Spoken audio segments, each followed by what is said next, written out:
दोस्तों, बजट 2024 आ चुका है एंड आई एम श्योर आपने इस पे फुल कवरेज देख लिया होगा। पर कुछ है जो जानना बाकी रह गया है आपसे। अब क्या करें जी, मेरी परवास पे हमें रियलिटी चेक करने की इतनी आदत हो चुकी है कि हम हर चीज का रियलिटी चेक कर देते हैं। तो चलो बजट की सबसे बड़ी अनाउंसमेंट इंटर्नशिप प्रोग्राम का रियलिटी चेक करते हैं। और हाँ, वीडियो छोटे ड्यूरेशन का है बट बात बहुत मोटी है, इसलिए इसको एंड तक देखना। So let's start with the basics. तो भैया 23 जुलाई 2024 को निर्मला ताई ने अनाउंस किया प्रधानमंत्री पैकेज प्रोग्राम, जिसमें से एक था इंटर्नशिप प्रोग्राम फॉर यूथ। इसकी कुछ खास बातें, भाई गवर्नमेंट ने इस बार प्लान बनाया है 1 करोड़ इंडियन यूथ को इंटर्नशिप देने का। इसके लिए एज लिमिट रखी गई 21 से 24 साल और कंडीशन रखी गई है कि वो किसी फुल टाइम एजुकेशन में एनरोल ना हो। और हाँ, ऑब्वियसली IIT IIM से जो पढ़े हैं उनको इसकी जरूरत तो है नहीं और इनको ये आने भी नहीं देंगे। ओके, इंटर्नशिप करना किस कंपनीज में है? इंडिया की टॉप 500 कंपनीज में। बहुत ही बढ़िया। इंटर्नशिप की ड्यूरेशन यहाँ पे 12 मंथ्स की बताई जा रही है, बट इस पे अभी कुछ ऑफिशियल आया नहीं है।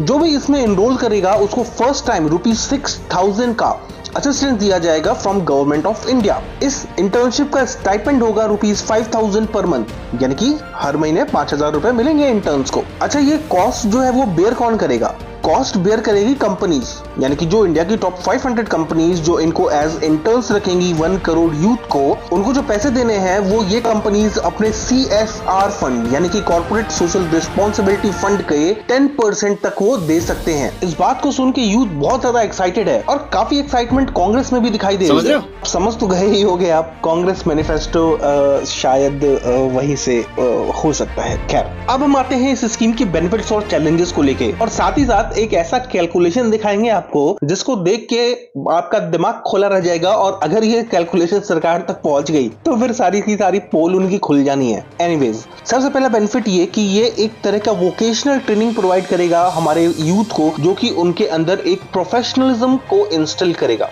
एक और जो बहुत बड़ा बेनिफिट इससे प्रोवाइड होगा वो होगा Tier 2 और Tier 3 सिटीज के यूथ लेबर फोर्स को ज्वाइन कर पाएंगे इस स्कीम के थ्रू। हम सबको पता है कि Tier 1 सिटीज में ही ज्यादातर जॉब की अपॉर्चुनिटीज होती हैं, Tier 2 Tier 3 में बहुत कम होता है, स्टाइपेंड्स बहुत कम होते हैं, अपॉर्चुनिटीज बहुत कम होती है। तो उसकी वजह से वहां के यूथ को वो अपॉर्चुनिटी नहीं मिल पाती जो कि अब इस स्कीम के तहत 1 करोड़ यूथ को मिलेगी। अब आते हैं इसके चैलेंजेस पर, क्योंकि खेल सारा यहीं पे है। सबसे पहली बात यह कि ये एक डिसीजन जो है थोपा गया है 500 कंपनीज में। क्या इसके लिए गवर्नमेंट उनको कोई फंड दे रही है? नहीं। क्या इसके लिए गवर्नमेंट ने उनसे कुछ डिस्कशन की है कि क्या एक्चुअल में उनको इंटर्न्स की जरूरत है? क्या वो इस इंटर्नशिप के लिए जो कॉस्ट आएगी क्या वो बेयर करने को रेडी है? कुछ भी नहीं पता किसी को। बस गवर्नमेंट ने बोल दिया टॉप 500 कंपनीज में इंटर्नशिप करनी है तो करनी है। दूसरा, इस मैसिव प्रोग्राम को लेकर एक शंका ये भी है कि कहीं ये बस खाना पूर्ति वाली स्कीम बन के न रह जाए। मतलब ये कि कंपनीज को इन इंटर्न्स को ट्रेन करने में, उनको काम सिखाने में उसका 10 गुना पैसा लगेगा जितना उनको पे करने में लगेगा। पे तो सिर्फ 5,000 पर इंटर्न को करना है, लेकिन उसको सिखाने की कॉस्ट ही बहुत ज्यादा आने वाली है।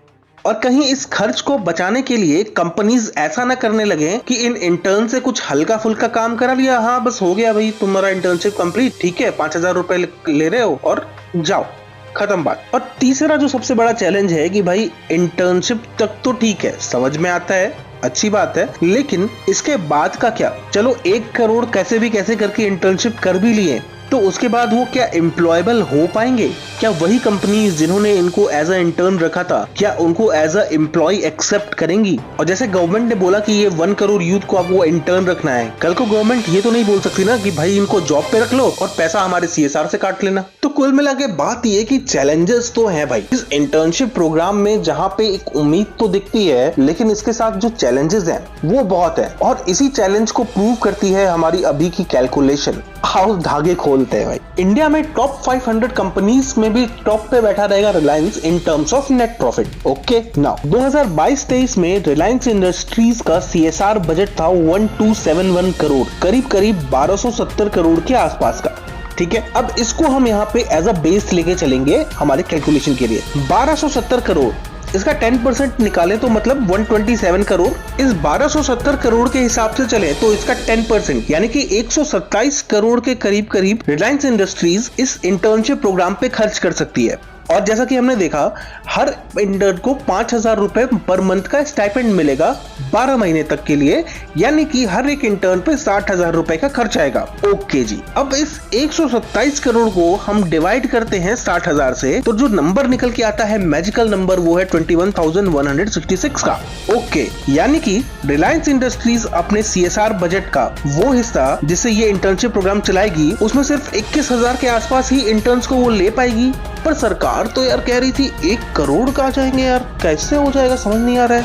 अच्छा, और भी कंपनीज होंगी रिलायंस की तरह ना? हाँ, अगर इंडिया में रिलायंस के जैसी 100 कंपनीज भी होंगी ना, तब जाके ये एक साल में 21 लाख यूथ को इंटर्नशिप प्रोवाइड कर पाएंगे, यानी कि अगले 5 साल में 1 करोड़ का टारगेट तब जाके पूरा होता, अगर रिलायंस की जैसी 100 कंपनीज होती इंडिया में तो।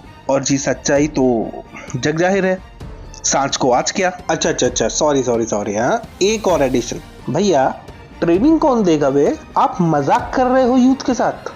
हाँ, मजाक लगा के रखा है ये। 1 करोड़ यूथ को इंटर्नशिप प्रोवाइड करेंगे साहब, ठीक है, बहुत अच्छी बात। 5,000 रुपए का स्टाइपेंड ओनली, चलो ठीक है, कुछ तो दे रहे, कोई बात नहीं। उसके बाद का क्या होगा उसकी कुछ गारंटी नहीं। मुझे समझ नहीं आ रहा है ये मोदी गवर्नमेंट ये अग्निवीर वाली स्कीम की तरह क्यों इसको भी ला रही है? क्यों कॉन्ट्रेक्चुअल जॉब को एक जॉब अपॉर्चुनिटी की तरह देखा जा रहा है? क्यों उसको एक सॉल्यूशन की तरह देखा जा रहा है हमारे देश के अनएम्प्लॉयमेंट का? ये तो वही बात हो गई भैया जैसे कॉलेजेस में होता है कि भाई कंपनीज को पे आउट करके बुला लो, उनको रिक्वेस्ट करो कि भैया प्लीज हमारे हायर कर लो स्टूडेंट्स को, क्योंकि हमारा 100% प्लेसमेंट दिखाना है। और जब स्टूडेंट्स हायर हो जाते हैं, एम्प्लॉयज बन जाते हैं, 5-6 महीने काम करके ले ऑफ कर दिए जाते हैं। बस ऐसे ही चलता है।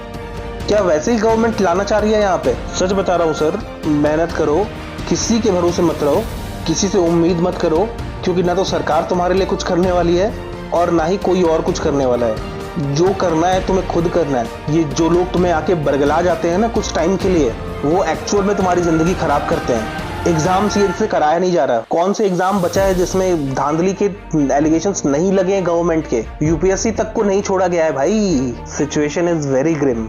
इस सच्चाई को एक्सेप्ट करो, टफ बनो, क्योंकि रास्ता तो भाई बहुत पत्थरों से भरा हुआ है। और हाँ, लाइक शेयर सब्सक्राइब ये सब इस वीडियो पे बोलने का मन नहीं कर रहा, आपका मन करे तो कर देना।